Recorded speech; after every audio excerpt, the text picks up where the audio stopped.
steam was still rising from the bowl of soup when my son threw it straight into my face.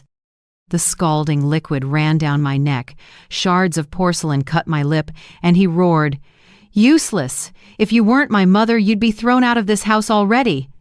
I stood still, wiped the blood at the corner of my mouth, and heard my daughter-in-law giggle. "You're such a real man, know how to teach the elderly the right way."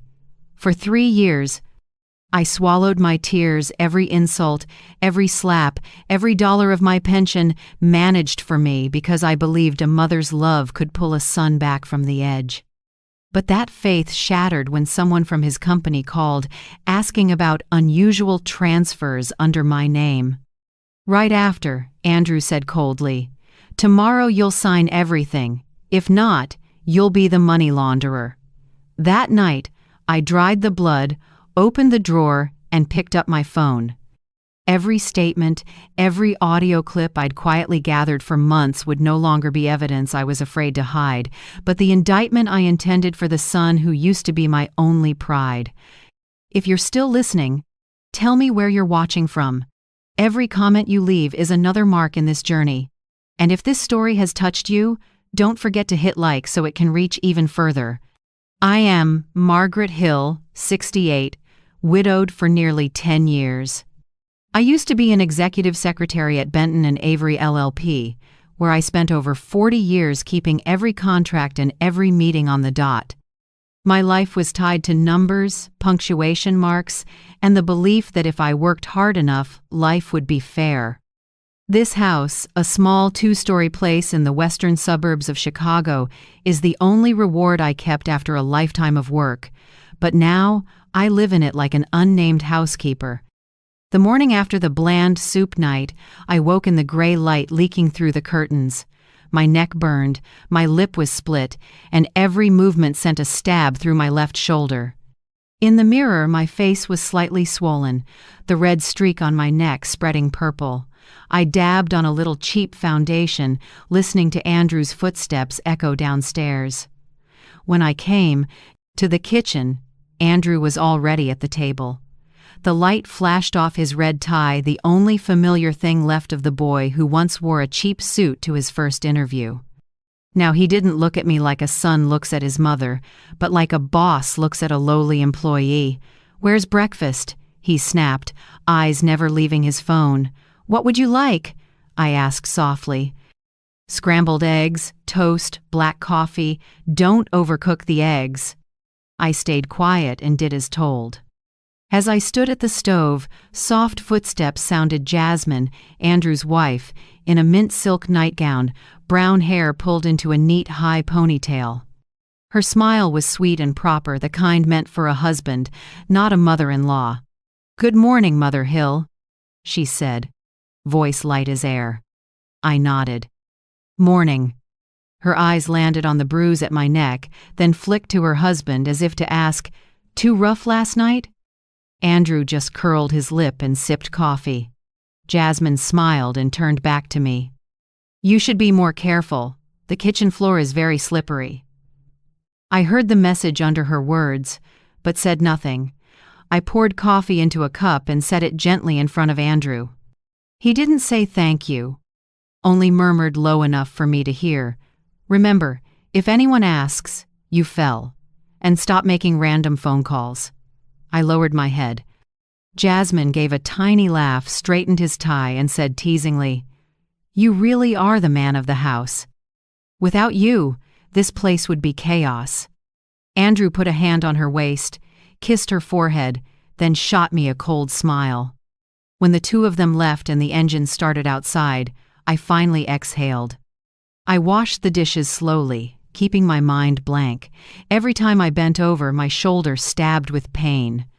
This kitchen, where I once baked with my husband for Thanksgiving, where I hung Andrew's Christmas cards when he was little, felt like a strange room now. I'd lived here more than 30 years, but since Andrew moved, back in. Nothing in this house belonged to me anymore. 3 years ago, when Andrew divorced, he knocked on my door in the middle of a rainy night. "Just staying for a bit, Mom," he said. "I've lost everything." I pitied him and opened my door and my wallet. I didn't know that opening my door to my son meant opening the door to my own hell. At first, things seemed fine. Andrew fixed the fence, took me grocery shopping, said sweet things like when he'd been a good boy. Then he started managing my pension. "Let me handle it," he said. "Older folks get scammed so easily." From then on, I was left $20 a week for spending. The rest Andrew invested for me. I didn't ask because I trusted my son. When Andrew married Jasmine, I already had doubts. The wedding was oddly extravagant: white flowers, a live string quartet, imported champagne far beyond Andrew's reach. When I asked, he said, "The company sponsored it, don't worry." I believed him, until I found the payment receipts drafted from an account under my name. From then on, Jasmine treated me like hired help. I cooked, washed, and cleaned. She showed sweetness only when guests were around. Otherwise, she was ice cold. "At every meal," she told her husband, "having a mother-in-law like this is as convenient as having a housekeeper for free." Andrew just laughed. I couldn't. The violence started with criticism: too salty, too bland, too cold. Then pounding the table, then slaps, shoves, pinching, hands on my throat. I once thought if I stayed quiet, he'd calm down. The quieter I was, the worse it got. That bland soup night was only the final result of 3 long years of silence. The next morning, just as I was about to make tea, the landline rang. A polite male voice said, "Hello, I'm Owen Price, an accountant at Northern Apex. I need to confirm some recent transactions from an account under the name Margaret Hill." I froze, hand shaking. "My account?" "Yes. There are repeated transfers totaling nearly $50,000 signed under your name, but the signature appears inconsistent." I glanced at Andrew's door shut tight. "We'll check." "Thank you," Owen said. "If needed, you can meet me in person on the 18th floor at Northern Apex, 1134 North Avenue. The sooner the better."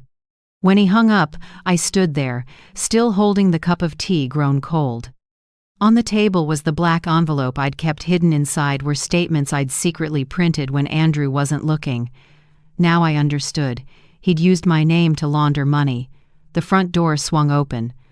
Andrew stepped in, voice flat. "Someone call?" "No, just an ad." I lied. He stared straight into my eyes, like he could see through me. "Tomorrow, 10 a.m. The bank, you sign for everything. Otherwise, the money laundering charge is yours." I didn't answer. In my head, his sentence kept echoing. "Otherwise, you'll be the money launderer." That night, I opened the safe, took the black envelope and my phone, and hid them in my cardigan pocket. Every document, every recording, every tiny detail I'd gathered for months now, they finally mattered. As I sat at the table, my neighbor Ruth Delgado knocked. She's a kind woman, 66, with softly curled gray hair, who often brings me baked goods on weekends. "Oh my, Margaret," she whispered, seeing my split lip. "What happened?" "I fell," I said, turning my face away. Ruth placed a hand on my shoulder and murmured, "If you need me, knock 3 times on the back door. I'll be there." After she left, I sat in silence. The house was still. Only the ticking clock and a draft slipping through the door crack. I wrote a few small lines on a piece of paper. "I'll cook tomorrow's lunch, but the bank, I'll talk to your accountant." I set the note on the table beside 6 crumpled $10 bills. Andrew, I had tossed down. Then I walked through the living room and looked at an old photo, Andrew at 8, grinning on the lawn. I touched the frame, my voice trembling. "You were once my pride, but tomorrow I won't let you destroy me any further." Outside, the night wind hissed through the dried rose canes under the eaves. I drew the curtains, turned off the light, and sat in the dark. No more fear, only one thought. Tomorrow I will push back. 3 years ago, on a cold, rainy night, a knock came while I was making tea. When I opened the door, Andrew stood there soaked, stubbled, pulling a gray suitcase. The porch light cast his face in yellow. Tired. Bitter. A little pitiful. Like when he was small. "I lost everything, Mom," he said hoarsely. "Divorce, debt. The bank took the house. Can I stay for a while?" I didn't think twice. I opened the door, pulled the suitcase in, and opened my heart too. "This is always your home," I said. The words came as naturally as breathing because no matter her age, a mother only knows how to open her arms when her child falls. The first weeks were peaceful. Andrew slept in his old room upstairs, still calling me Mom in a gentle tone. I got up early to brew coffee and toast bread. He fixed the pipes and painted the fence. In the evenings, we watched the news. I listened to him talk about work and stress. He said he would start over. I believed every word. Then, one morning, while I was slicing apples, he looked around the table and said casually, "Mom, the house is kind of messy. After years alone, I guess you got used to clutter?" I forced a smile. "I keep things tidy." Andrew shrugged. "Sure, you're kind of tidy. Men like a different kind of clean." I went quiet. It was the first hint of criticism in his voice. Just a hairline crack, but I didn't know it would spread like rot under the floor. A few weeks later, Andrew suggested, "Let me help manage your finances. You still get about $1,300 a month in pension, right?" I hesitated. "That's my daily living money." "Don't worry. I'll give you spending cash about $20 a week. Enough. I just want to be sure no one takes advantage of you." Hearing "take advantage" made my throat tighten. Ironically, I was letting myself be taken advantage of and didn't know it. I agreed. The next day, Andrew brought home a new account form and told me to sign. "Sign here. Your old signature is too easy to fake. I'll register a new signature for security." I signed. One shaky stroke, and with it, I signed away my freedom. In the months after, Andrew changed. He spoke less, snapped more, and often said, "You don't understand the world now." I had to cook his favorites at exact times, exact flavors. If it was too salty, he put his chopsticks down and left the table. I ate the rest in silence.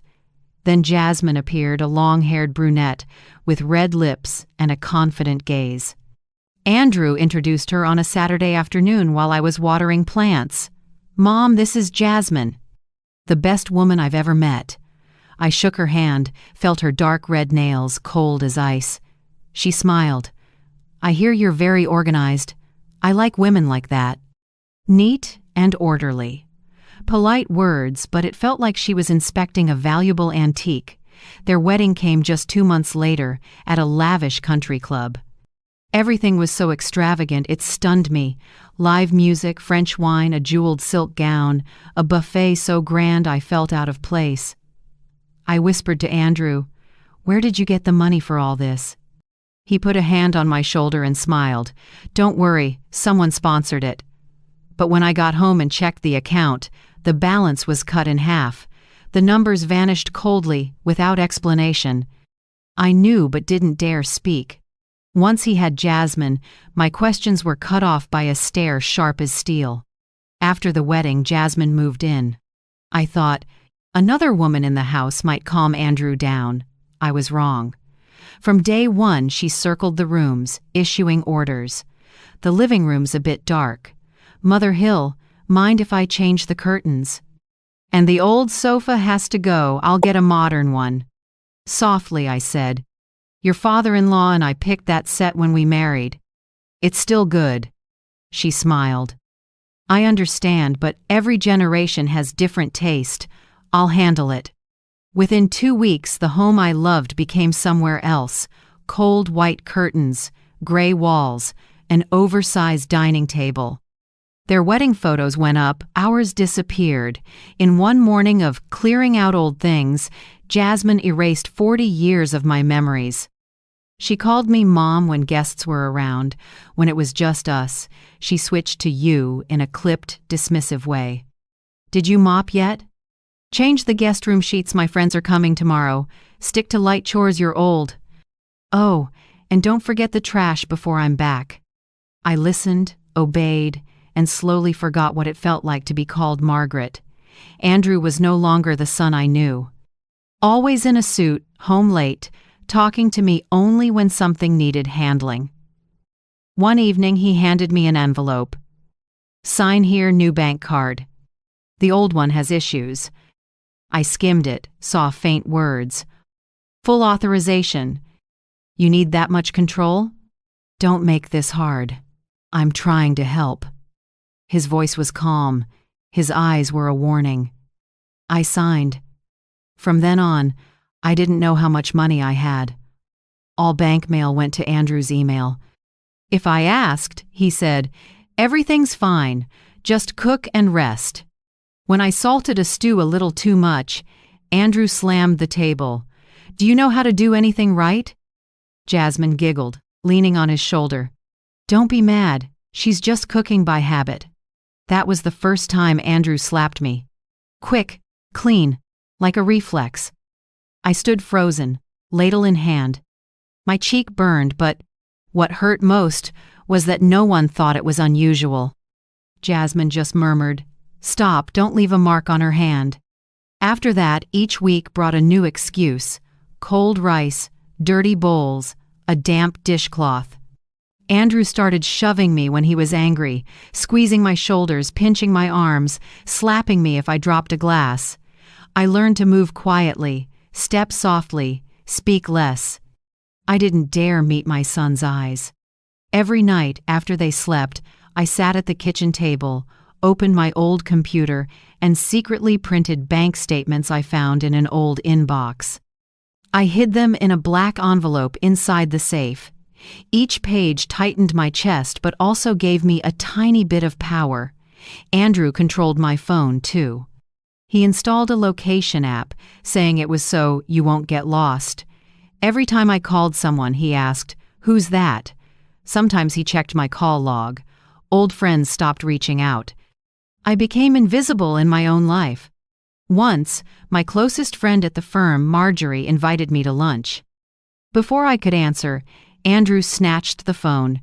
"You're not going anywhere. They just want your money." I went silent. Marjorie never called again.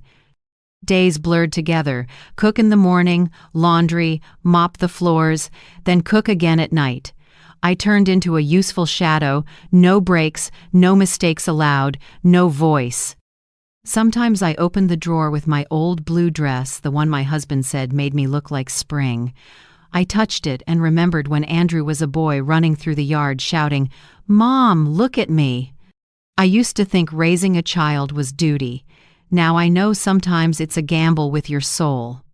One night, I sat on the porch, looking at the light in my neighbor Ruth Delgado's window. She keeps a lamp on late, reading by the glass. I wondered if she'd hear me if I knocked. I didn't dare. Not yet. I was still too weak. Even so, a small thought formed inside me, frail but determined, like a seed pushing through dry soil. One day, I will get out. And on the bland soup night, when the hot steam ran down my neck, I knew that day had come. The next morning, I stood in the small kitchen staring at 6 crumpled $10 bills. $60, the money Andrew tossed down like charity, was my entire budget to make a perfect lunch for Jasmine's friends. I opened the fridge, half a stick of butter, 3 eggs, wilted greens, a third of a bottle of white wine. I took a breath and pushed the humiliation aside. I'd hosted firm luncheons for tougher guests. The only difference was back then I was Mrs. Hill. Now I was just the cook. I wrote a list and counted every dollar. Frozen salmon, romaine, pasta, lemons, a few slices of baguette, and a bit of cream for dessert. Total, $57.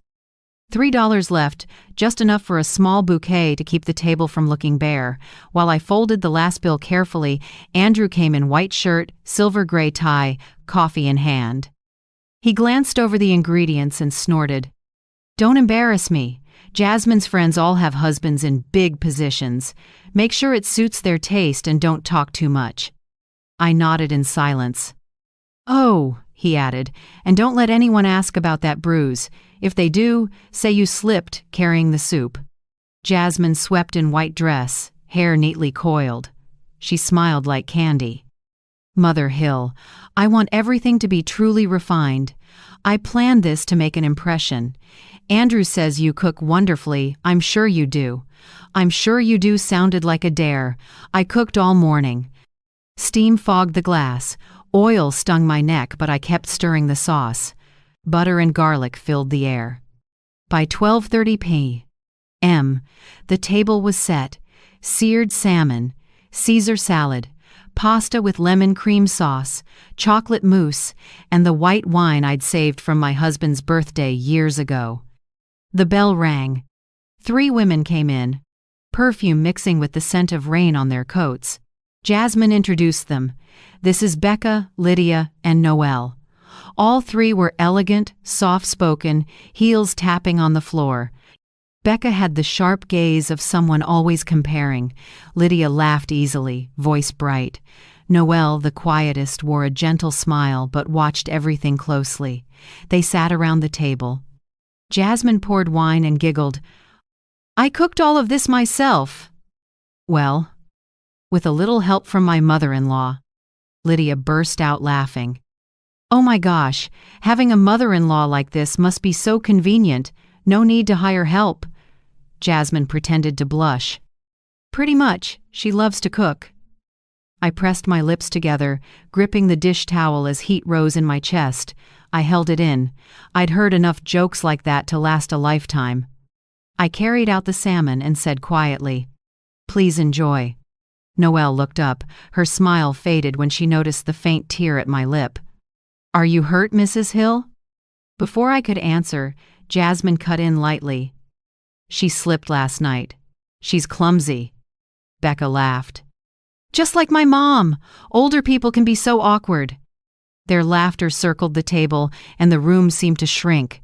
Noelle kept her eyes on me, no longer carefree. "Where did you work before?" she asked. I lifted my head and said softly, 40 years at Benton and Avery LLP, before I retired." The table fell silent. Lydia set down her fork. Becca narrowed her eyes, surprised. Jasmine forced a smile. She was just a secretary, but very dedicated, probably why she types super fast. Noelle tilted her head. "Benton and Avery? I know that firm. I worked with them on a big case in 2010.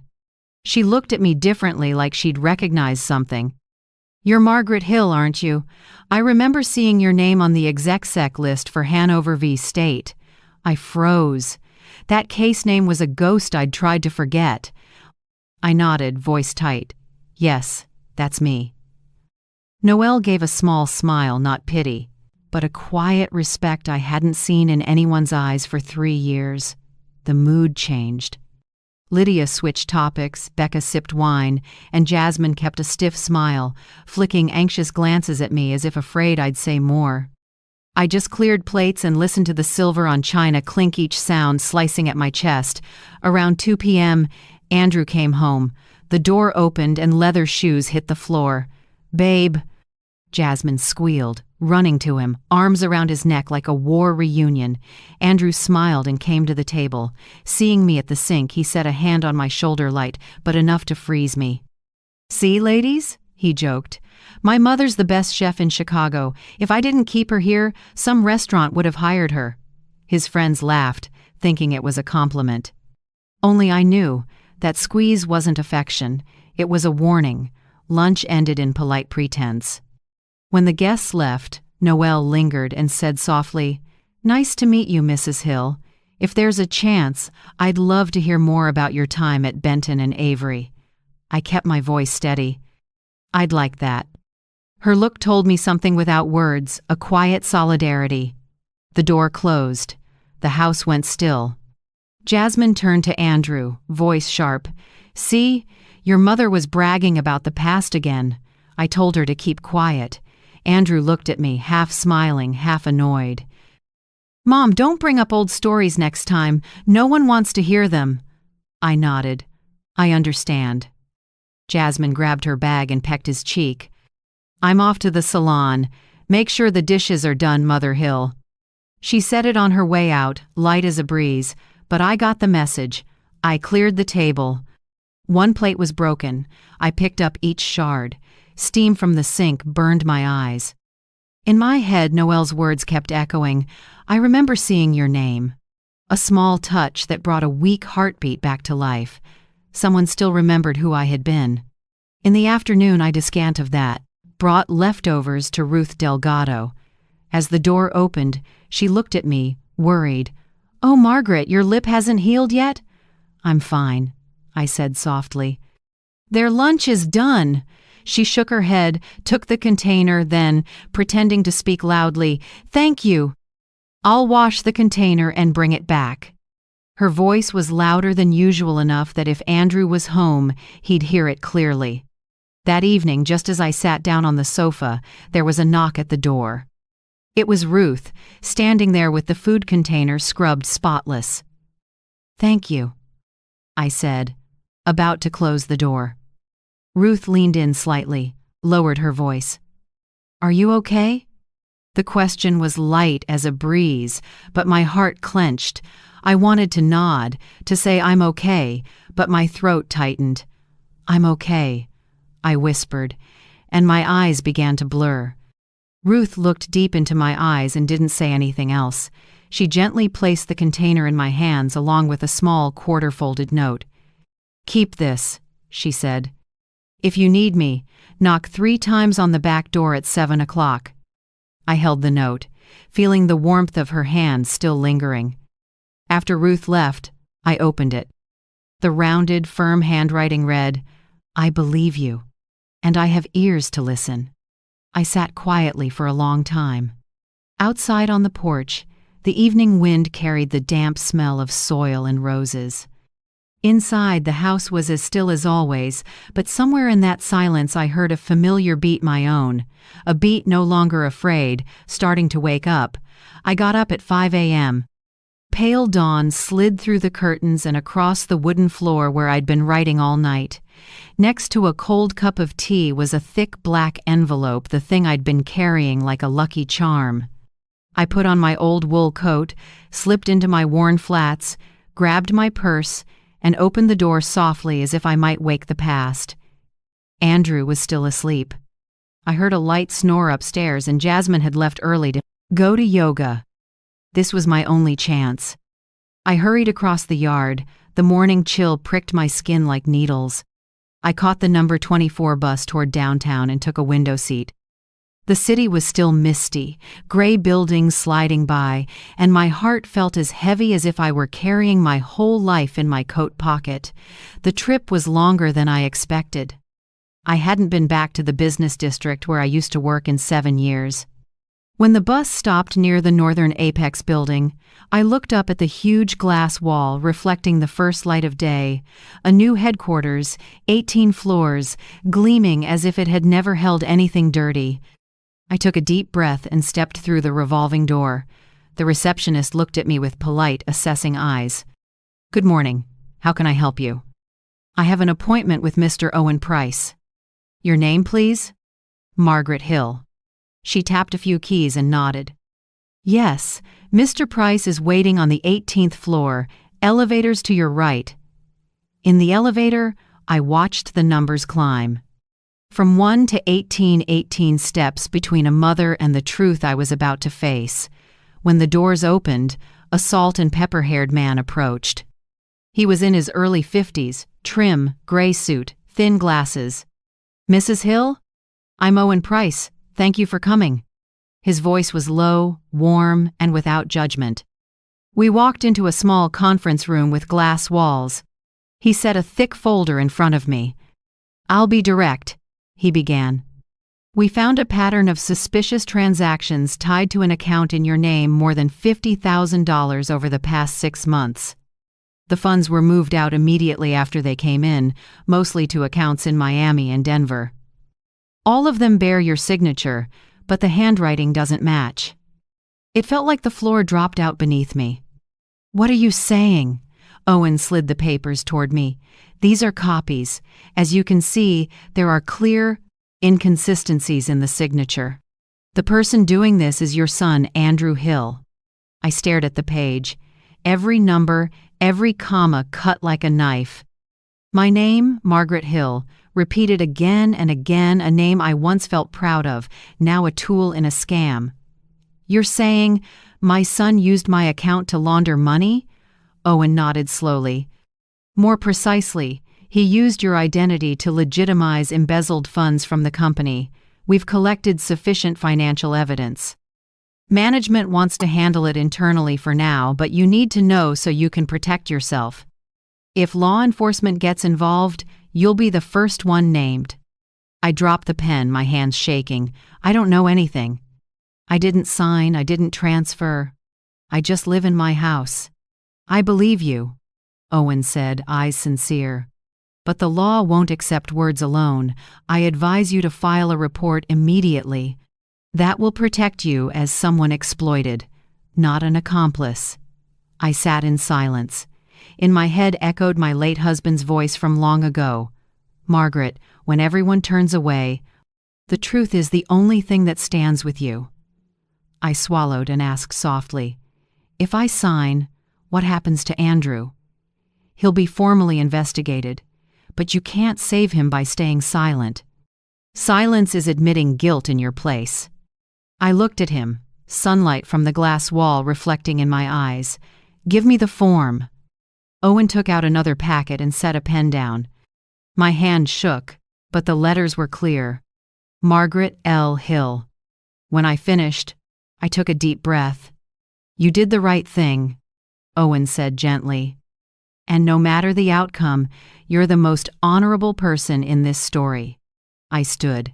My legs felt unsteady, but I was lighter somehow. I wasn't just a victim anymore, I'd taken action.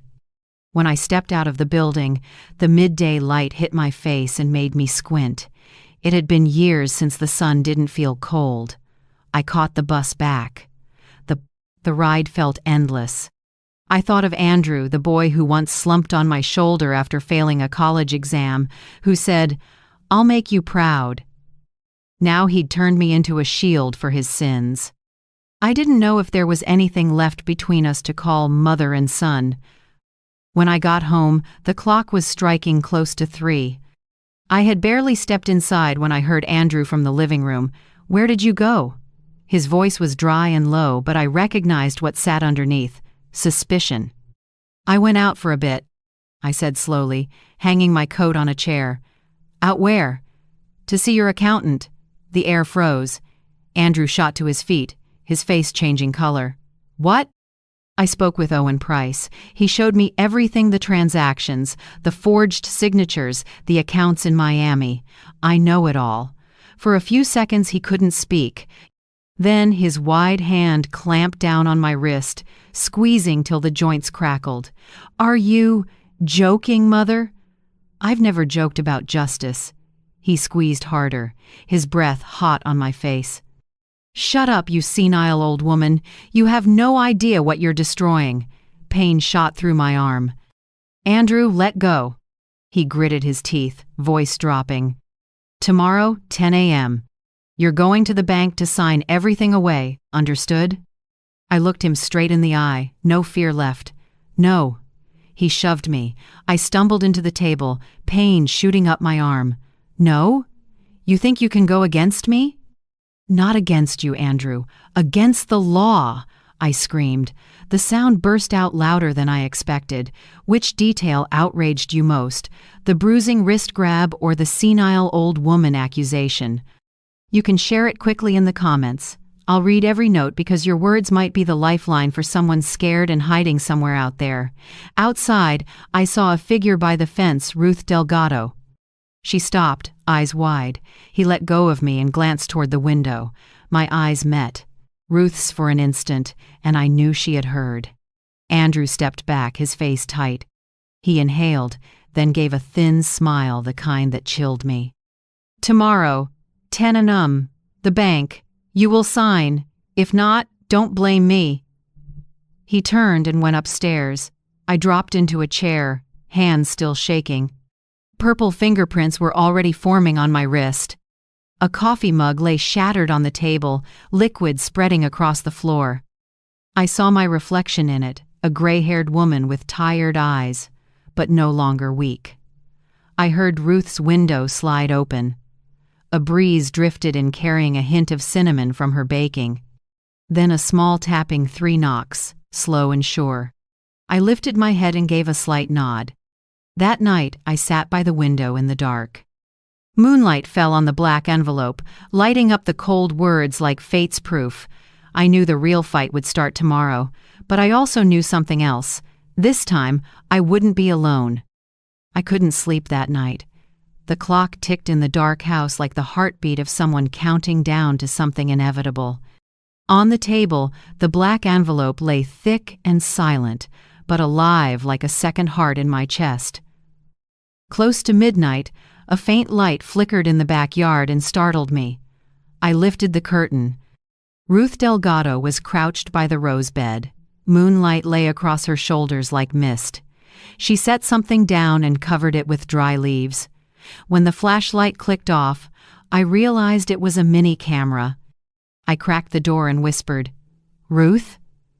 She raised a hand for silence, then murmured, "He'll blow up again, Margaret. You need proof. Don't be afraid." I nodded, heart pounding. Ruth disappeared into the dark.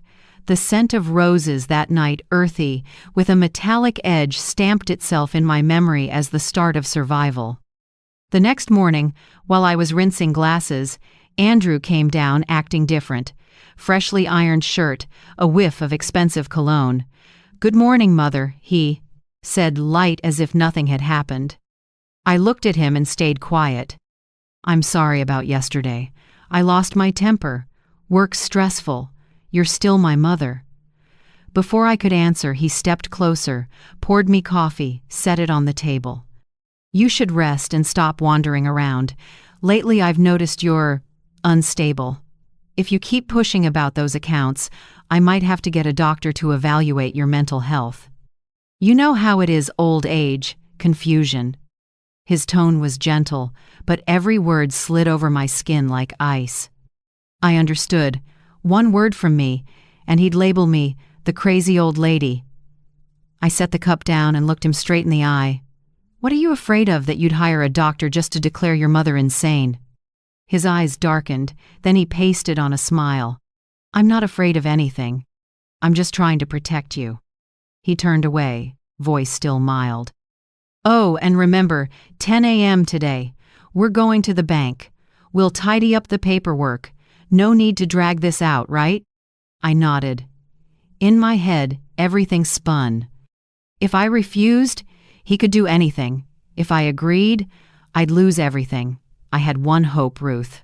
Around 8:45, there was a knock at the back door. I opened it and Ruth stood there, holding a tiny memory card wrapped in foil. Her coat was damp with dew, her breathing quick. "You have to come with me, right now." I can't." "Andrew's upstairs. Listen to me, Margaret. I have video and clear audio. If you don't go today, there might not be a tomorrow." I looked at her, then up the stairs. Water ran in the bathroom. He was still getting ready.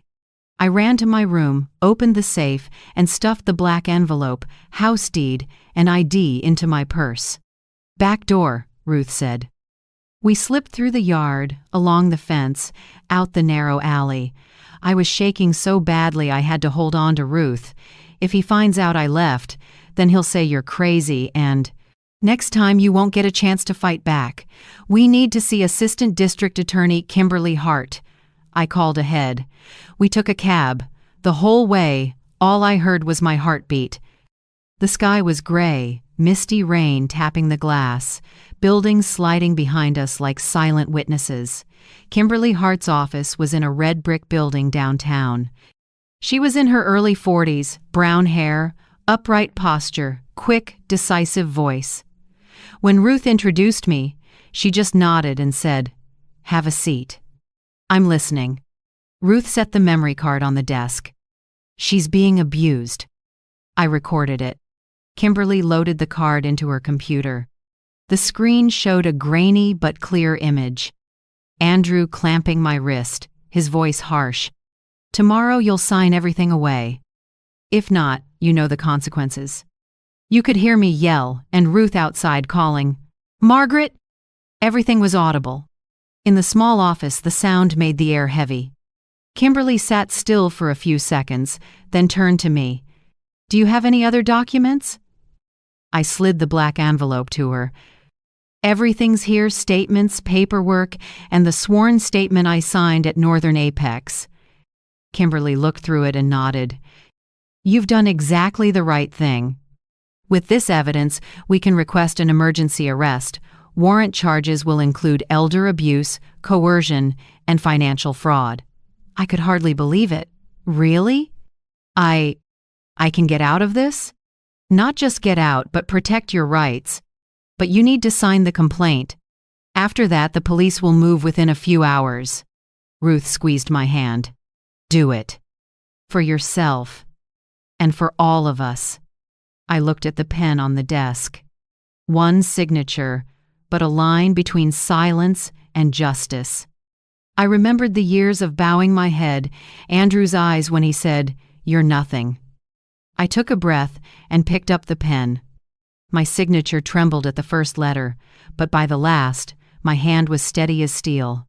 Kimberly nodded, a thin smile on her lips. "Good. You just did the bravest thing in your life." She called the task force. "Prepare to detain Andrew Hill. Address." I heard her firm voice, each sentence nailing reality into place. While the police mobilized, Kimberly said, "You should stay away from your house for a few days. I'll arrange a safe place." I looked at Ruth. "I'm not going anywhere until I see him in cuffs." Kimberly paused, then nodded. "Fair. You have that right." We returned to my neighborhood in an unmarked car. Rain dotted the windshield, each drop a heartbeat in my chest. As we reached the lane, I saw Andrew loading bags into his car. Suit, tie, looking sharp, but his face was tense, eyes darting. A black police cruiser pulled up, lights flashing red and blue. The siren split the quiet street. 2 officers got out. One read aloud, "Andrew Hill, you're under arrest on suspicion of abuse, coercion, and financial fraud. You have the right to remain silent." He turned and froze when he saw me standing a few yards away holding a black umbrella. "Mom," his voice caught.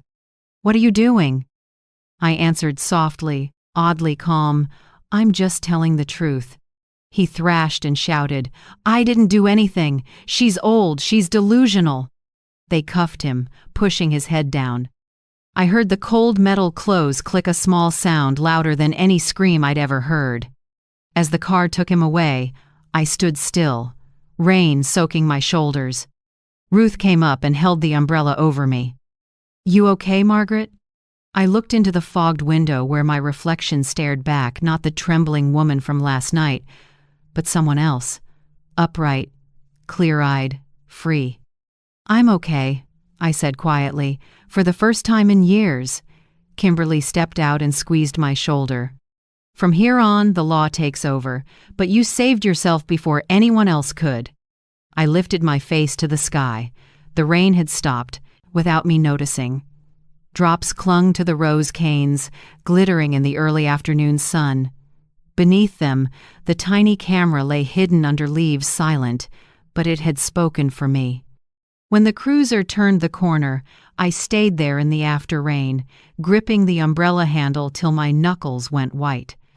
The siren faded, but inside me the snap of the cuffs kept echoing, cruel and freeing at once. The house was finally quiet after years of shouting. No more smashing, no more stomping, only shards of glass reflecting the face of an old woman who was finally clear-headed. I picked up each shard, hands shaking but strangely calm. When Ruth stepped in, she said nothing, just helped me gather the pieces scattered across the kitchen. "You need rest," she murmured. I nodded, but I couldn't sleep that night. In my head, I still heard Andrew's voice as he was taken away. "You'll regret this. I'm your son." 3 days later, the phone rang. The screen showed a cold line of text, "Inmate call, county jail." I hesitated. Kimberly had warned me, "Don't answer. He'll try to soften you." But part of me felt I needed to hear him, to fully understand the person I'd brought into the world. I picked up. "Mom." Andrew's voice was hoarse, weak. "I don't want to live here. I'm scared. You have to help me." "Help you?" I repeated, voice low. "That's all I've done for 3 years. That's not it. I was set up. They're making things up. I was just trying to protect you from legal trouble." I was silent, then answered softly, "Andrew, you don't need to pretend. Justice isn't something you can manipulate. I'm sorry, Mom. Please don't turn your back on me." I hung up. His voice echoed in my head, but it no longer had the power to soften my heart. A week later, Kimberly called. "The preliminary hearing is set for Thursday morning. Are you ready?" I nodded, though she couldn't see. Inside me was a small storm of fear and anticipation. The courtroom wasn't big, but it was packed. Andrew was led in wearing an orange jumpsuit, hair matted, eyes sunken. When he saw me, his lips trembled into a forced smile. I met him with a steady look. Ruth sat beside me, hand on my shoulder in quiet support. The judge, an older woman with a stern face, spoke. "We're here to consider the bail request for the defendant, Andrew Hill." His attorney rose, smooth as ever. "My client is a hard-working man who made mistakes under stress. He's the only caregiver for his elderly mother. We request bail pending trial." Kimberly stood solid as an oak. "Your Honor, my client, Mrs. Margaret Hill, doesn't need that kind of care. Here are photos of her injuries caused by the defendant, recordings of his threats, and video of the abuse. Additionally, he is under investigation for financial fraud and money laundering.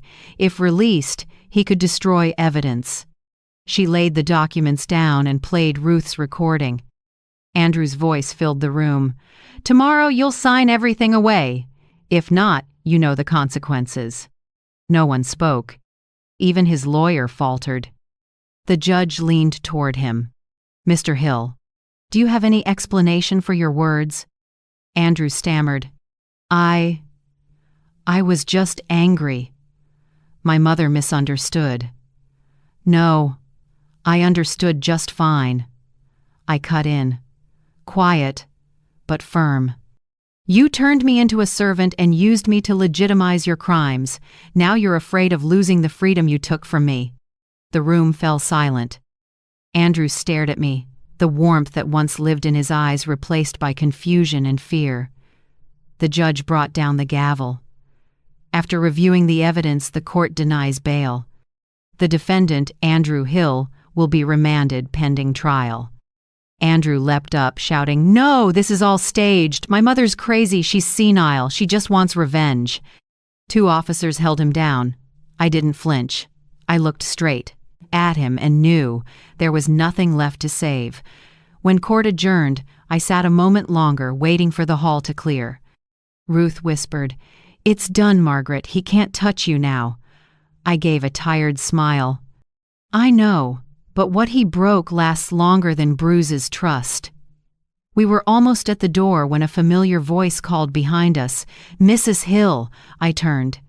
Jasmine stood there, hair loose, eyes swollen, coat wrinkled. She walked up, voice shaking. I'm sorry. I don't even know what to say. I've been scared for so long." I looked at her in silence. "He hit me," she blurted. "Many times. Once, right before you heard that bowl shatter. I didn't dare step in, didn't dare call the police. I thought if I endured it, he'd calm down. But the quieter I was, the worse he got." I saw her hands shaking. For a second, I realized the woman in front of me wasn't a proud accomplice anymore, but another victim. "You don't need to apologize," I said. "Fear makes people stay quiet." "I understand that." Tears ran down Jasmine's cheeks, one by one. "He took my money, too. The money my parents gave me to open a shop. He said he'd invest it, then it was gone." Ruth cut in, firm. If you're ready, tell everything to Kimberly. You can help bring him fully into the light." Jasmine nodded hard. "I will. I've been silent too long." I looked at her, hurting and relieved at once. "You're not just saving me, Jasmine. You're saving yourself." Kimberly walked up with a file in hand. "I heard. Thank you for coming. If you're willing to testify, this case will move forward in a big way." Jasmine gave a small, tearful smile. "I won't let him destroy anyone else." She turned to me and gently took my hand. "Thank you for not staying silent, Mrs. Hill. If you hadn't, I'd still be trapped in that house." I squeezed her hand and answered, my voice tight, "No one deserves to be called a victim." "Forever, Jasmine. We can all stand up, it just takes someone to go first." That afternoon, back at Ruth's house, I sat by the window. Late sunlight fell across the teacup on the table, casting a thin halo. Outside, Ruth's roses were still blooming, and the tiny camera lay quiet at the base, silent, steady, a witness that couldn't lie. Ruth set a hand on my shoulder and asked softly, "How are you feeling?" I smiled. "Lighter, not because he was arrested, because I'm not alone anymore." She nodded. "That's the real freedom." I looked toward the end of the street where the police car had driven past. Peace spread through me, the kind I thought I'd lost for good. 3 weeks after the hearing, when things seemed to have calmed down, I got an envelope from the Franklin County Jail. A yellow envelope, stamped censored, with a slanted handwriting I knew at once Andrew's. I was going to stick it in a drawer unopened, but my hand slid along the seal and tore it anyway. Inside were 2 neatly folded pages. His handwriting was still sharp and cold like a blade. "Mother, I know you're enjoying your new role, the brave woman, the celebrated survivor. But don't forget, I have documents from Hanover v. State in 2008 where you edited a witness file. If I send copies to the court, your guardian of justice image will pop like a soap bubble. Remember who told you to optimize the documents to avoid problems for the client? I still have that email with your e-signature. If you drop the charges, everything stays quiet. I'm giving you one chance." I let the letter fall. It felt like someone poured ice water down my back. Hanover versus State. That name stabbed through my memory. 15 years ago, I was still at Benton and Avery LLP. I was executive secretary to Richard Hale, then a senior partner, not yet the CEO of Northern Apex. He called me into his office that day and set a thick stack of files in front of me. "Margaret," he said, "we need to optimize this set a bit, cut some clutter, clean up wording so it's less harmful to the client." I remember asking, "Do you mean format or content?" He just smiled. "Format, of course." I didn't overthink it and did exactly as told. But a few weeks later, when the case ended, the press was loud about altered evidence, a big ethics flap. I was scared, but no one mentioned my name. The secret got buried with the years. Until today, when Andrew dug it up like an old grave. I sat for hours, staring at the letter. Wind pushed through the window and sent a few bills skittering across the table. My heart pounded. Suddenly light and sound felt far away. That afternoon, I brought the letter to Kimberly Hart's office. She finished reading, her face set. "He's blackmailing you," she said, each word clear. "I know. What scares me more is, he might be telling the truth." Kimberly took off her glasses and looked closely at me. "Did you actually alter documents in that case?" I cut a few sentences and swapped a few words. I didn't understand the law fully back then. I just did what my boss asked. She leaned back, thinking. "Legally, if we show you didn't knowingly do wrong, the risk to you is very small. But if he has materials and drops them at the right moment, the media will dig. They don't care who's at fault, they just want a story." I pressed a hand to my forehead, dizzy. I've already lost my standing in my own family. I can't bear being paraded in front of the world again. Kimberly spoke gently. "No one wants exposure, but if he holds something over you, You'll always be a hostage." That night, I told Ruth. She frowned slightly as she listened. "Hiding a secret is a victim's chain," she said. "I lived with a husband like that, always threatening to spill my secrets. I only got free when I said them first. I'm not as strong as you think, Ruth. I'm terrified." "No, you're just remembering what captivity felt like. You're forgetting you have light now, and the truth. And Kimberly." She stood to pour more tea. Steam rose, mint filled the kitchen, warm in a way that surprised me. I sat and felt my heartbeat slow. 2 days later, I got a second letter. Again from Franklin County Jail, this time with a photo. It was a shot of the handwritten note I made in 2008 while reworking the Hanover v. State report. My messy line, "Cut the witness section. Boss says it's unnecessary."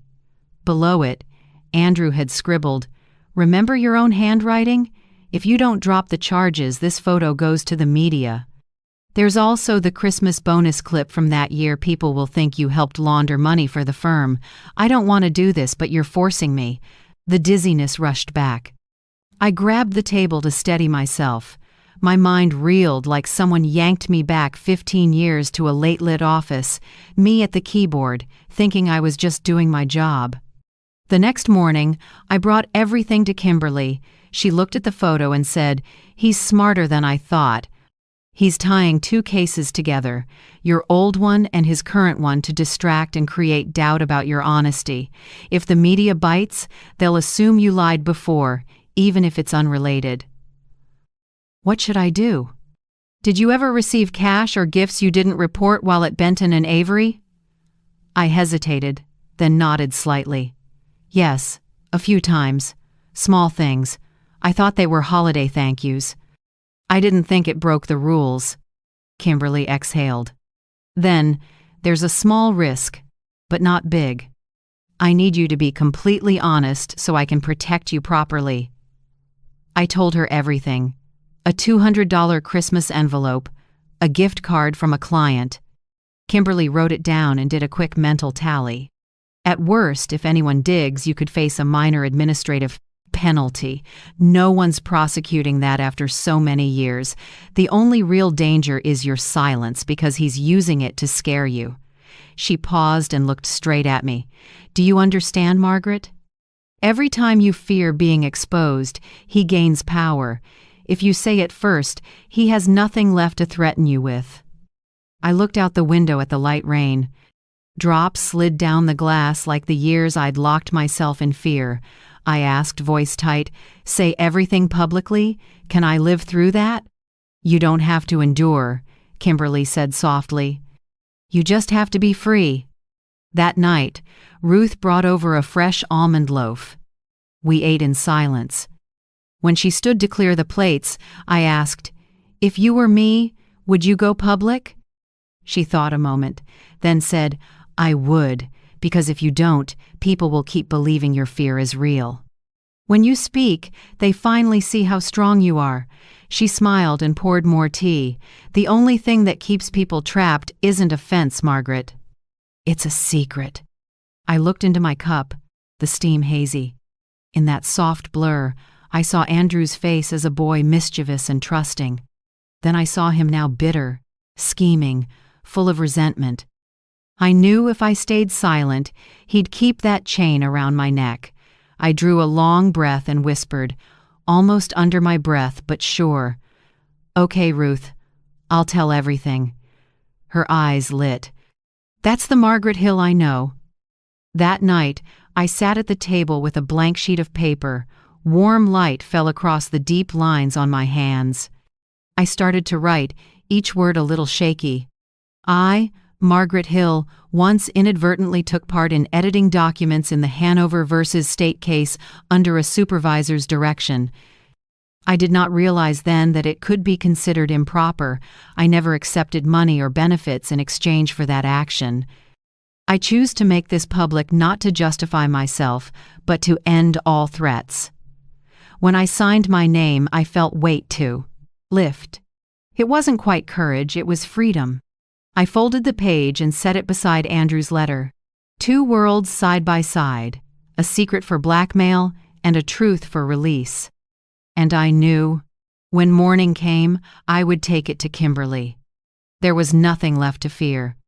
The next morning, I brought the statement to Kimberly's office. The sky was heavy, wind pushed hard down the avenue, sirens drifting far off.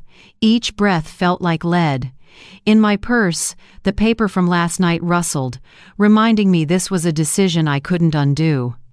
Kimberly read every line, her face unchanged until the end.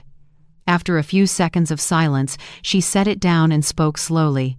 "Do you know what this means, Margaret?" "I do. I'm incriminating myself." "Not exactly," she softened. "You're taking away his weapon. When a blackmailer has nothing to hold, his power evaporates." I sat still, fingers laced tight. Kimberly went on. "I have a proposal. We hold a press conference. You disclose this yourself. What happened in the past, that small violation. You tell your story, own it, and end it on your terms. Then Andrew can't control you anymore." Her voice was firm, but my chest clenched. I pictured a wall of lenses, flashing lights, headlines built to sting. Mother accuses son of abuse, once tied to old scandal. "You want me to put it all out there?" Kimberly nodded. "Only light makes darkness vanish. The more you hide, the stronger he gets." I was quiet a long time. In my head, I heard familiar sounds, the shattering soup bowl from that night. Andrew yelling, "If you weren't my mother, you'd be sleeping on the street." Back then, I chose silence. And it almost cost me my life. I looked up, voice shaking but sure. I'd rather be judged in public than controlled in the dark. Kimberly smiled slightly. "I knew you'd say that." The press conference was set in a small hall at the Franklin County Prosecutor's Office, with local media and a few big outlets. When I walked in, camera lights hit my face so hard I had to squint. Ruth sat in the front row, clutching a handkerchief. Kimberly stood by the podium, calmly introducing, "Mrs. Margaret Hill will share her story, a mother, a survivor of abuse and financial exploitation, and a citizen willing to face her past." She gestured for me to step up. All eyes turned to me. For a moment I wanted to turn back, to hide in my small kitchen again, but I thought, if I retreat now, he wins again. I stepped up, adjusted the mic, and began. "For 3 years I lived in fear. I was afraid of my own son, afraid of the contempt in the house I bought with 40 years of work. I once believed a mother's love could fix everything, but you cannot fix someone who treats love like a tool for control." I drew a breath and looked at the line of cameras. My son, Andrew Hill, abused me physically and emotionally. He controlled my finances, forged my signature, and used my name to launder money. I was so afraid I stopped speaking, to the point I forgot who I was. I'm not telling this for sympathy. I'm telling it because silence never saves anyone. The room was so quiet you could hear pens scratch. I continued, "I also need to admit that 15 years ago, I made a mistake. In a case at my former firm, I edited documents without realizing it was against policy. I didn't do it for money or favors, but because I naively trusted my superior. I'm saying this today so my son can't turn it into a weapon against his mother. I accept responsibility in public, not because anyone forced me, but because I choose to be honest." A reporter stood. "Are you worried about being charged after this admission?"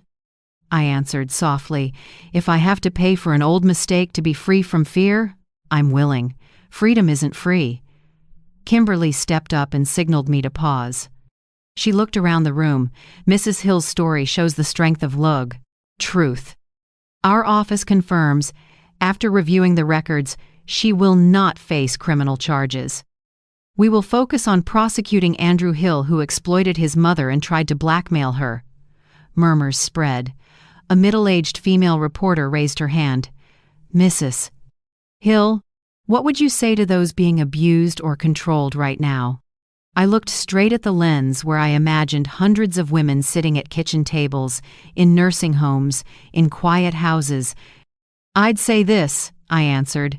"Don't let fear keep you a prisoner, whether it's your child, your spouse, or anyone. If they make you tremble every day, that isn't family. Believe in justice. It may be slow, but it doesn't go dark."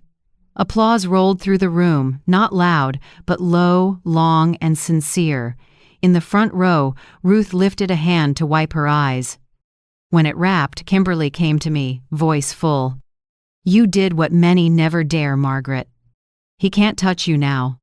I exhaled, my legs close to buckling. I just said what I should have said long ago.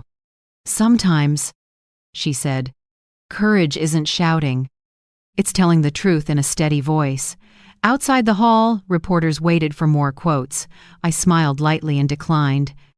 I'd said enough, and for the first time, I didn't need to explain myself to anyone.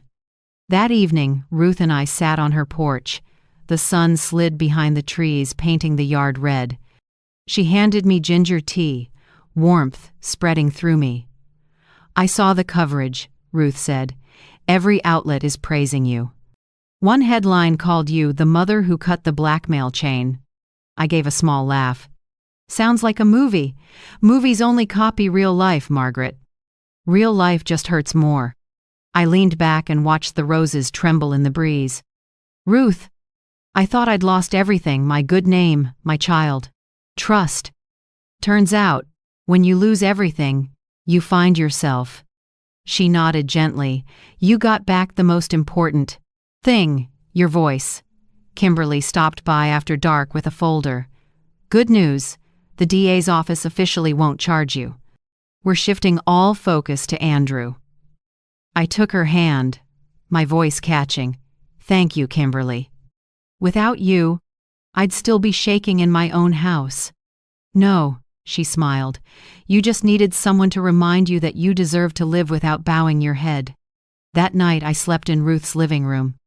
Moonlight slipped through the curtains and fell across my hands, hands that once trembled, signing endless forms, bore bruises, and shook with fear. Now they were still.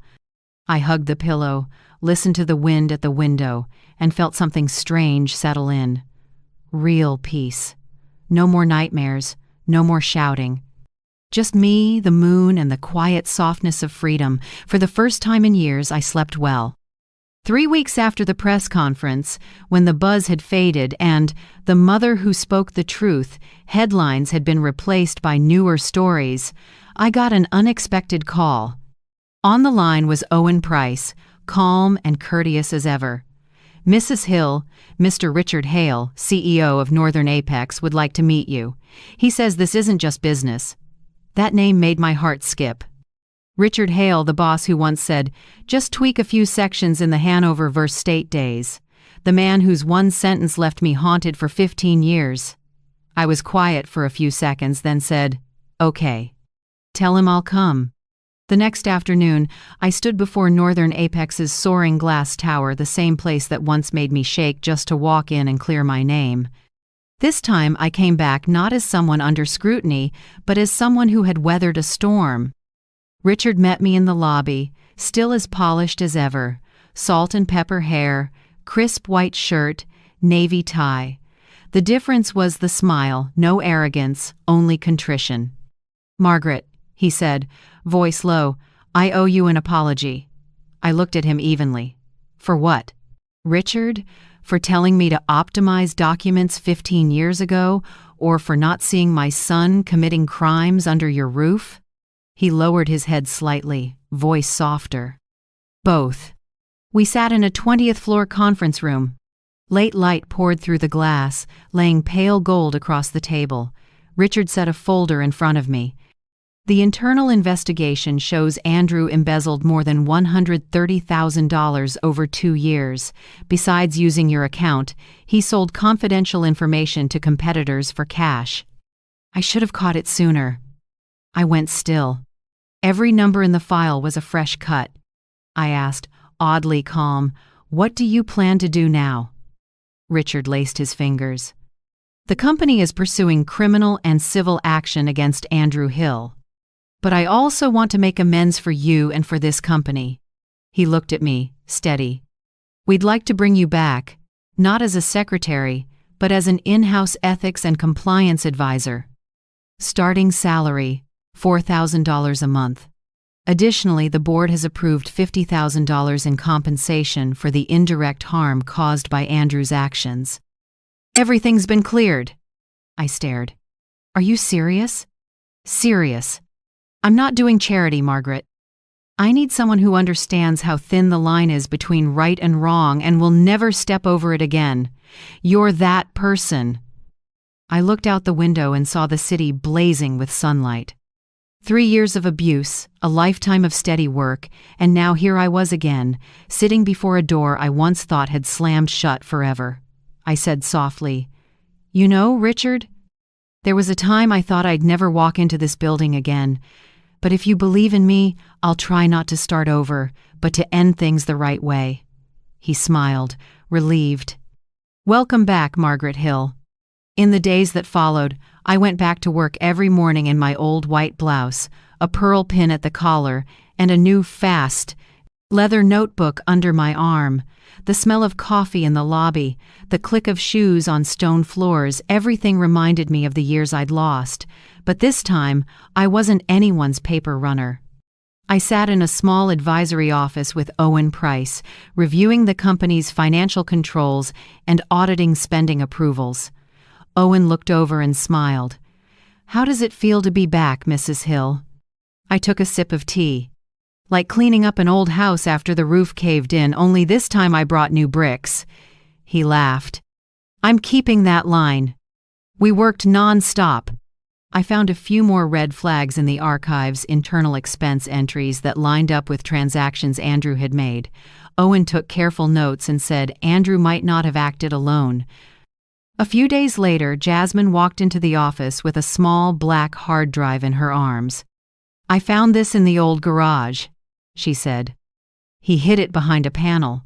I think it's company related. I took it from her. You sure you want to be part of this?" Jasmine pressed her lips together. "I've hidden long enough, I want to end it." Owen checked the drive and went pale. Inside were lists of files Andrew sold to a competitor, plus the emails between them.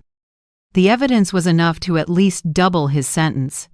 When Kimberly received the data, she called me that night. "You just changed the entire case. With this, Andrew won't just be convicted for money laundering, he's facing corporate betrayal charges too. You won." I was quiet for a moment, then said, "No, Kimberly. I've only just started again." A month later, at an internal company gathering, Richard stood at the podium in front of the staff. I sat in the front row with Owen and Jasmine. "We've been through a hard season," he said. "But out of the wreckage we learned the most important thing. Transparency is the foundation of trust. And the one who reminded me of that is Mrs. Margaret Hill." The room applauded. I bowed my head, warmed and a little embarrassed. Richard continued, "The company is creating a fund for victims of financial abuse called the Hill Foundation to honor the courage of a woman who turned pain into action." I couldn't hold back tears. Never in my life did I imagine my name would stand for anything good. Now it wasn't a mark of shame, but a symbol of standing up. After the ceremony, Owen clapped my shoulder. "How do you feel?" I smiled. Strange. 3 months ago, I was afraid to open my front door. Now I've been handed the keys to a new beginning. Jasmine came over and gently took my hand. "I signed up to volunteer with the Hill Foundation. I want to help women who were like us." I squeezed her hand. "Thank you, Jasmine. Sometimes a new door opens only when we dare to step out of the old house, even if it once meant everything." That afternoon, when I left the Northern Apex building, the sky was honey gold. I paused on the steps and took a deep breath. People hurried past, car horns, clicking heels, all of it blended into a living song I thought I'd never hear again. I smiled. No more trembling, no more bowed head. Ahead of me, The future stood open, like a bright doorway where the ruins had finally closed behind me. After the Hill Foundation announcement, my life settled into a new rhythm.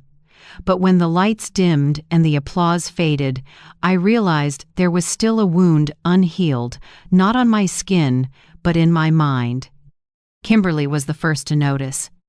"You've lived in fear too long, Margaret. Your body learned how to protect itself, but your mind hasn't. I think you should see a PTSD specialist." I hesitated, then agreed. In the first session, the doctor asked, "Do you often dream about old memories?" I nodded.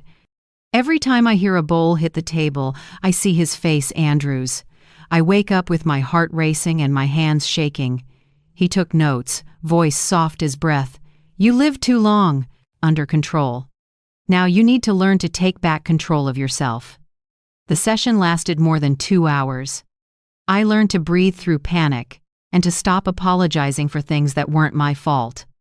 Each exercise seemed simple: stand tall, look in the mirror, say, "I'm safe," but each one brought me to tears. I never thought I'd have to relearn the most basic thing: feeling at home in my own body. Ruth walked this road with me, patient as ever. She took me to a survivors group at the Franklin Community Center.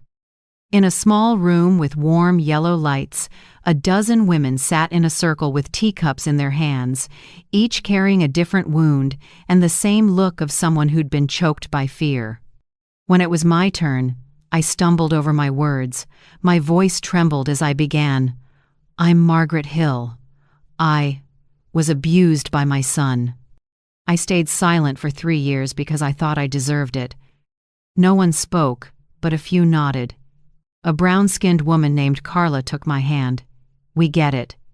I used to think I was the worst person for not leaving sooner, but surviving is the first victory." The room broke into gentle applause, just enough for me to feel I wasn't alone. For the first time in years, I told it all about the soup bowl, the slaps, being stripped of my rights inside my own home. When I finished, my shoulders felt lighter, like I'd dropped an old stone that had clung to me from the past. In the mornings after that, I started putting my house back together. The wreckage from the police raid still lingered: stained walls, a cabinet with a long crack. Neighbors offered to repaint, but I declined. I wanted to keep a few fissures as proof of survival. I changed the curtains and set a white orchid on the sill. Each morning, when sunlight cut through the frame, my heart calmed. The house that once trapped me became the place I learned to live again. Kimberly still stopped by often. We spent many evenings practicing my testimony. "You'll need to stay calm when they try to provoke you," she said. "The defense will look for contradictions or question your memory." I gave a thin smile. "I lived 3 years with a man who called me senile. No one's shaking me now." Kimberly laughed. "That's exactly the energy I want." Each practice run, she played defense counsel and pressed hard. "Do you have proof Andrew hit you?" "Yes. Video and photos my neighbor recorded." "Do you admit you signed some papers that helped Andrew?" "I signed under duress. The proof is in messages and recordings in the black envelope." Kimberly nodded, satisfied. "Good. Calm, clear, no defensiveness. Let the truth speak." I rehearsed dozens of times in front of the mirror, down to the smallest detail. Each time I spoke, my voice steadied. My eyes stopped looking away. I was learning to stand tall with words. Meanwhile, Owen sent me the final financial report, more than 200 pages, proving Andrew stole company funds through 17 transactions and laundered them under my name. He set the binder on the table. "With these numbers, he has no way out." I nodded and thanked him. "Mr. Owen," I said, "thank you for believing me from the start." He smiled. "I just did the right thing. You're the one who walked out of the dark." At the same time, Richard emailed to confirm he had reimbursed every dollar Andrew took from my accounts, including interest. He wrote, "You taught me a lesson about honesty that 4 decades in this industry couldn't. I hope this money is just the beginning of a new life." I finished reading with tears I couldn't explain. Maybe because, for the first time in years, Someone called me by my full name, Mrs. Margaret Hill, without the word victim trailing behind it. On a quiet weekend afternoon, I took the old black envelope from my drawer. It had followed me through everything from the night of the slap to the day of the press conference. Now that the truth was out, it wasn't a weight anymore, just a relic from a time that was dead. I carried it to the backyard. Ruth stood beside me, silent. I lit a match.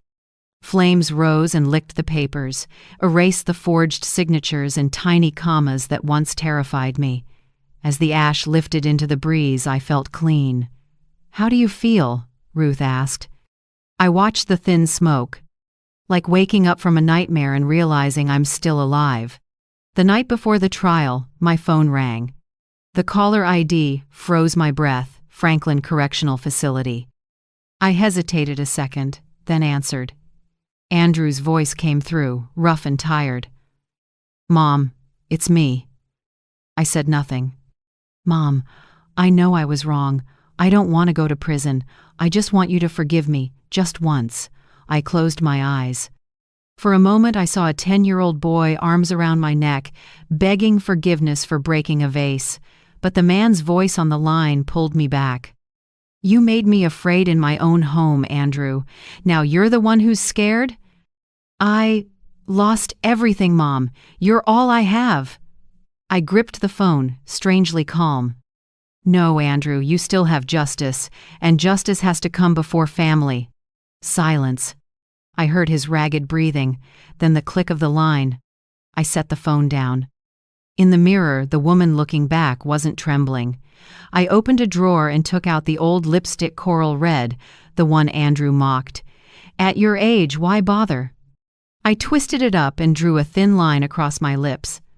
Small, clean, a sign of strength, a reminder that I am still myself, no matter how often life tried to erase me. I smiled at my reflection. Tomorrow I would walk into court not just as a witness but as a survivor, a free woman. That morning the sky was gray and low with rain. I stepped from the car in front of the Franklin courthouse. Black shoes, newly polished, an old leather bag in my hand with my testimony, the coral lipstick, and a small slip of paper. "Stand tall, Margaret." Ruth had pressed it into my palm last night like a charm. Ahead, cold stone steps rose to a heavy wooden door. Reporters clustered on both sides, shutters clicking. I heard Kimberly call, "Mrs. Hill, over here." She wore a navy suit, eyes bright and steady. "You okay?" "I am," I smiled. "It's time to end this." The courtroom was big, high-ceilinged, and bright with white lights. Paper, wood, and worry mingled in the air. I sat in the front row beside Kimberly. Across the aisle, Andrew was cuffed in a gray jail uniform, hair messy, beard patchy. I barely recognized the son who once kissed my forehead every morning. The prosecutor read the charges clearly from the board. Domestic abuse, financial embezzlement, extortion, witness intimidation. Each word landed like a hammer. I didn't shake. I sat with my hands folded in my lap, listening as my past was read aloud, not to shame me this time, but to find justice. Jasmine testified first. Small frame, hair pulled back, hands clenched. Her voice wavered at first, but steadied as she spoke. "I lived with him for 2 years. In that time, he hit me, took my money, and threatened me if I told anyone. I used to think his mother was the only person he respected. Then I learned he respects no one." The room was silent. Andrew wouldn't look at her. When she read the threatening messages he sent, a few jurors lowered their eyes. As she stepped down, her eyes found mine. There was no hate there, only tired compassion. I nodded. She nodded back, as if we had both come through the same storm. Next was Owen. He took the stand with a thick stack of documents and walked the court through a systematic pattern of fraud. The defendant, Andrew Hill, used his position in finance to move company funds into accounts under his mother's name, Mrs. Margaret Hill, who had no knowledge of it. The total is $132,400 over 17 transfers with verified evidence of forged signatures. Owen put each statement on the screen, every bank page, every mismatch. His voice was even and sure. When he finished, he glanced my way, as if to say, "We did it." The defense tried to push back, claiming Andrew just asked his mom to move money as a favor. Owen answered cleanly, "No one needs a favor 70 times across 3 different states over 2 years." A small chuckle rippled through the room. Andrew bowed his head, jaw tight. Then it was my turn. Kimberly touched my arm and whispered, "You're ready." I stood and walked to the stand. My footsteps sounded on the floor like a calm heartbeat. When I looked up, dozens of eyes were on me, jurors, press, the prosecutor, and Andrew. I began in a voice so steady it surprised me. "I'm Margaret Hill, 68. I'm the defendant's mother." Silence. I faced the judge and told it all, each piece, each memory I'd once tried to bury. From small insults, Andrew turned me into a live-in maid in my own house. Every month, my retirement check disappeared. Every time I asked, he said, "I'm just managing it for you." I stayed because I thought a mother's love might save a person. But the night he threw a bowl of soup in my face, I understood that if I didn't fight back, I would die a little every day. I told them about Owen, the 18th floor, the forgeries, the crushing grip on my wrist, and the final blackmail letter. I explained how I confessed my old mistake in public to sever his power over me. Each sentence felt like a cut, but one that freed me, not hurt me. The defense rose to cross-examine. "Mrs. Hill," he said, "you admit mistakes in the Hanover v. State matter, correct? How can we trust the memory of a 68-year-old? A murmur rose. I took a breath. I can forget dates. I will never forget what it felt like when my son's hand was on my throat. If you need help with your memory, the video my neighbor recorded will jog it. Kimberly smiled and signaled. Ruth stepped forward and submitted the memory card. The footage filled the screen, Andrew shouting, forcing me to sign, his voice clear. "If you don't sign, you lose everything." No one made a sound. Even the judge gripped his armrest. When the video ended, Kimberly turned to the defense and said softly, "Any more questions about my client's memory?" He said nothing and sat down. The room thickened with quiet. Andrew's head hung, his shoulders sagged. I saw the collapse, not loud or dramatic, just an absolute emptiness when a man loses the power he thought he'd keep forever. The jury conferred briefly. Then one juror stood to read the verdict. "We find the defendant, Andrew Hill, guilty on all counts." The judge nodded, voice firm. "The defendant is sentenced to 18 years in prison and must pay full restitution." The gavel struck 3 times, echoing. I closed my eyes and let the sound etch itself into me, a period at the end of 3 years of hell. Andrew looked up at me. His eyes were hollow, no hatred, just the pit of late understanding. I didn't speak. I gave a small nod, not forgiveness, goodbye. As I left the courtroom, Kimberly took my hand. "You did it." I smiled, hoarse. "No, we did." Outside, the noon sun hit the courthouse steps. I stood still and filled my lungs with warm air. A breeze lifted a few gray hairs and carried the scent of freedom, the smell I'd forgotten. Farther down, Ruth and Jasmine waited, each holding a small flower. When I reached them, they said nothing, just hugged me tight. For the first time in years, I truly stood tall. Not a mother begging for mercy, but a woman who saved herself from a twisted version of family. On the drive home, I rolled down the window and let the wind wash over my face. I watched the trees and houses go by and told myself, the world is still beautiful. I just spent too long afraid to look at it. And now I can. The next spring, when the maples by my porch began to bud, I officially started my new job at Northern Apex as an ethics and compliance advisor. My office was small, a desk, a bookcase, a window on the park. But every morning, When I powered up my computer and steeped mint tea, it felt like a miracle. I was still here, and I got to begin again. I moved slower, breathed deeper, laughed more. The scars in my mind didn't vanish, but they stopped running me. I used my freedom like air, light, natural, without guilt for being happy. I remodeled the old house not to erase the past, but to let the light in. I opened the curtains each morning so sun poured through the living room and glinted off the photo of me and Ruth at the Hill Foundation launch. The walls were a warm cream now, but I left a few small cracks, like time scars, not pretty but honest. Ruth is almost the only family I have left. She shows up in the mornings with a basket of warm pastries and an easy laugh.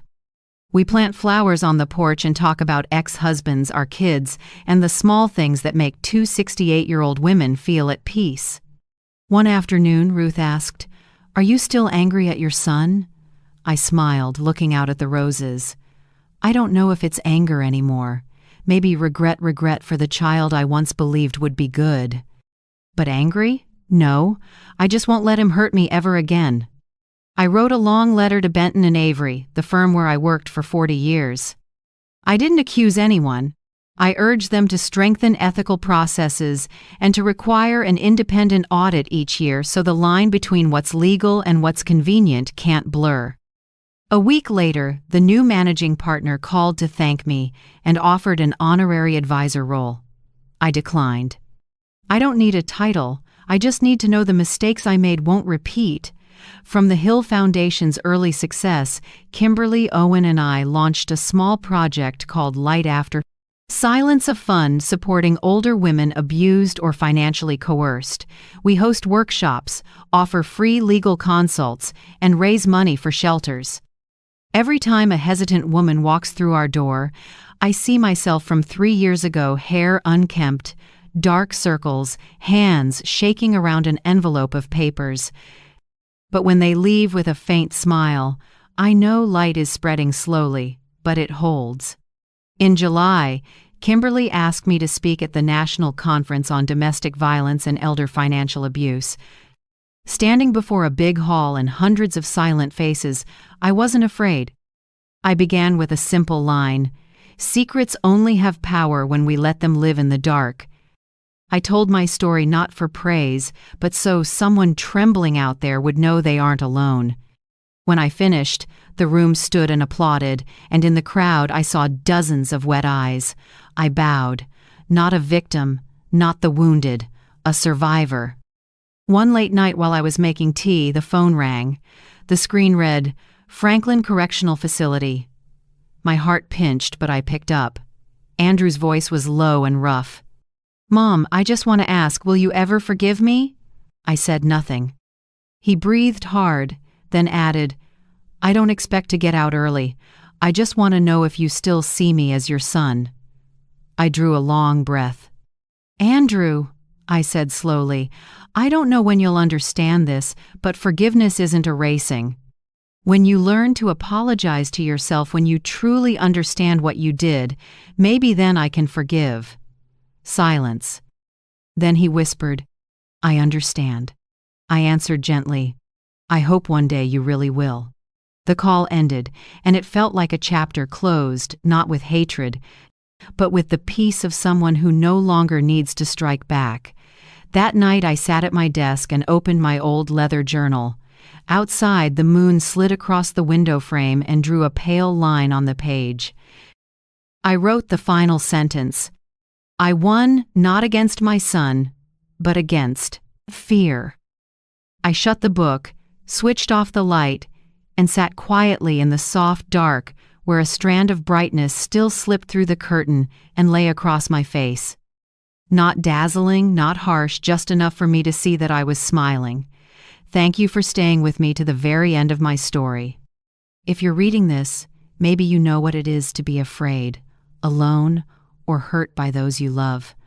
I hope my story can be a small lamp to remind you there's a way back, and you can live free, strong, and at peace. Where are you watching from in this big world? Leave a comment below and share your thoughts about the power of truth, about the times you stood up when everything seemed to collapse. If this story touched your heart, please like, subscribe, and turn on the bell so we can keep listening to more courageous journeys together. Because sometimes a single comment, a single share from you can be the small light that helps someone else find their way out of the dark.